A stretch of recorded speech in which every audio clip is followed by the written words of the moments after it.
This is where we finished off 9-2. At the bottom of the page, it says 9-3 one-tail test. That actually starts on the following page. So I'm sorry about the way things printed out. But this is the beginning of 9-3. And in 9-1 and 9-2, we looked at two-tail test, but we're going to be looking at a one-tail test, and what makes a one-tail test is the alternative hypothesis focuses on a particular direction. So let's look at this one here. You may want to pause it and pick out the important information. Now, what makes it a one-tail test is the average is over, or they think it's over $52 a month. They think there's been an increase, but over means greater than. Now remember, what you're trying to prove is your alternative hypothesis. So what I like to do is I like to go ahead and write that down first. Sometimes it's easier to figure that out. So we know we're trying to prove if it's more than 52, and that leaves for the other hypothesis less than or equal to 52. Remember, the null always has your equal sign, and together they're going to cover all our bases. They're mutually exclusive, but they also are all encompassing of all possibilities. And so we're looking at this for alternative, which leaves that for the null. Now, next we've got our information. So there's our hypotheses. And we know that n is 25. And our significance level is 0.10. And thirdly, we got to make a decision. Are we using Z or T? We're going to use T because we're given S, sample standard deviation. And let's do it using our critical value approach. That's where we draw our area. Now, which side is this one tail going to be on? The tail is going to be following this direction. It's going to be on the right. So our tail is up here. This is our non-rejection region.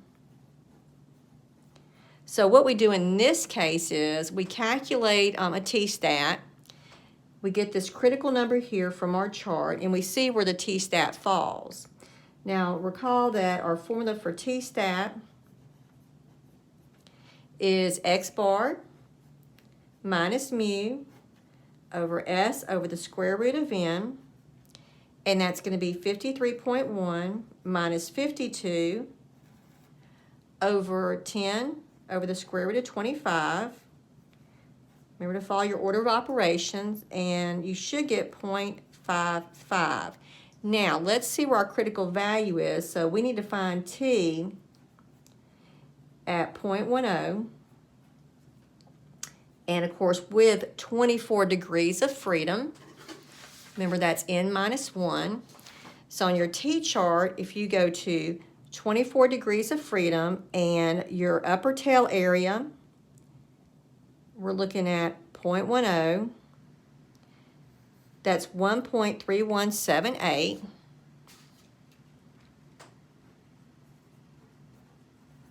.55 would fall down here for that t-score, so we will not reject H of O. We're in the non-rejection region.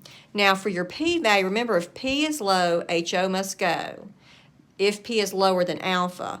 Well, we're going to use a calculator because there's no way to get probabilities off of a t-chart because you're only given set probabilities and nothing in calculations in between. So let's look at that calculator. You can get that in the module, and you're looking for, of course this is free, that's why we have all these wonderful ads here. Click off of that. Okay, so, oh great, let me go back here. I don't know what that is. Okay, so report a t result. You're going to put your t-score in. That means we're going to put in the 0.55, what we got. Our degrees of freedom, remember that's the n minus 1, so that's going to be 24. And let's look and see what else we got. Okay, we have a significance level of 0.10. It is a one-tail. Calculate our p-score is 0.293701. It is not low, and so HO will not go because the p-score is not less than alpha. Okay, so we got what? 0.29, I'll just put 0.2937. Okay. So if you want to make a note of that, play around with the calculator. 0.2937. P is not low, so we're going to keep HO. So we get the same result. Okay, let's see. We got an example down here. Like I said, things don't quite fall into place. So it's a one-tail hypothesis test, and we want to find the p-value giving this z-stat of 2.30. Let's take that on to the next page. So z is 2.30. I'm just going to draw this off here.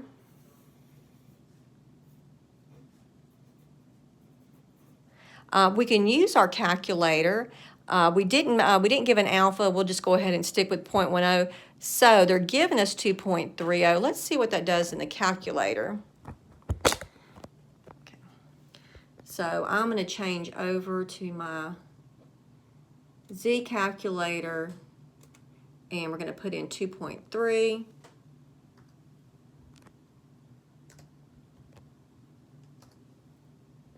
And I'm all over the place here. Okay, there we go. I might need to put a 0 in, I'm not sure.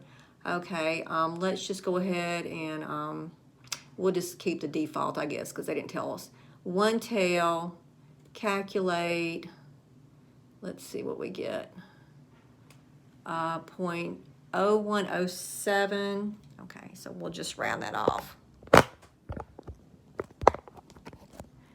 Okay, so my p-score is 0.0107, and I rounded that off, and that's all they asked for in the question. But you can actually read p-scores off of your z-chart because they're given in the body, so you can find that. If we go to z is 2.3, we get that, but remember on the z-chart, that's the area this direction. If you subtract that from 1, of course, using the calculator is a lot quicker than doing this, but you can do this. You would get 0.0107.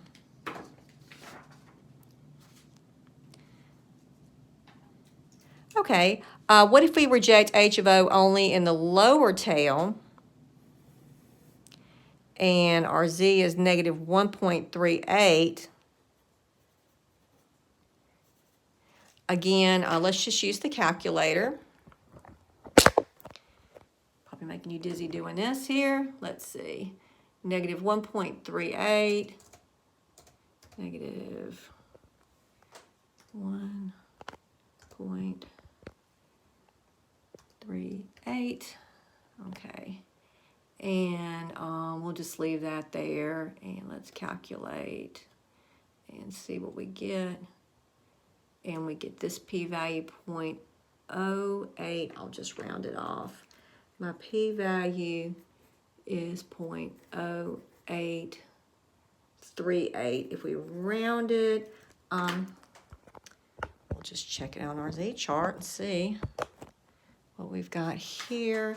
Negative 1.38, and that's to the left, so this should give us the same thing. Let's look and see. Negative 1.38, 0.0838. 0.0838. Okay. Now, this next example, McDonald's wants to improve their services by reducing service time. Okay. And let's see. So they've improved it, and they want to determine if the new process has a mean that is less than that Okay, so that's our direction here, less than, that's our alternative hypothesis. So our alternative is that the mean is less than this value. So the other hypothesis, the null, must be greater than or equal. They're always mutually exclusive, meaning it's either one or the other, and they all cover all the bases here. And then we see that n is 25. Sigma is 0.05. We're given S, so we'll use T. And again, when you draw your regions here on your critical value approach, you do want to draw your regions of rejection and non-rejection. Your alternative is going this way, so our rejection is to the left. And again, we have alpha is 0.05. So we go to our chart, find 0.05 with 24 degrees of freedom.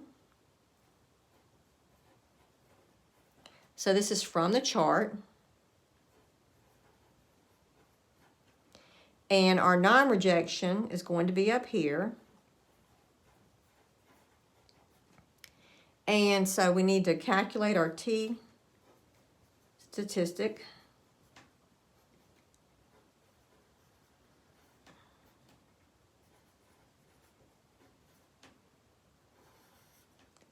And that's 22.1 over square root of 25. Okay, you may want to pause this and do your calculations and see if you get the same thing. I get negative 2.84, which is going to be down here. So I actually need to reject H of O because I'm in the rejection region.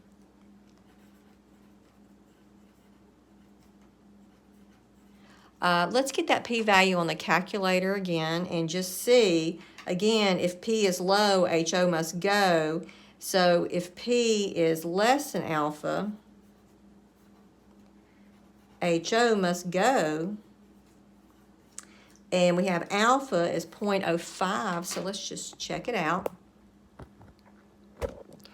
We're going to go to our t-score calculator. And we're going to put in what we got for t-stat, which was negative 2.84. Remember, that comes from your formula, is the number that goes there. We still have 24 degrees of freedom, and it says a 0.05 significance level. And let's calculate and see what that p-value is. P-value 0.0045.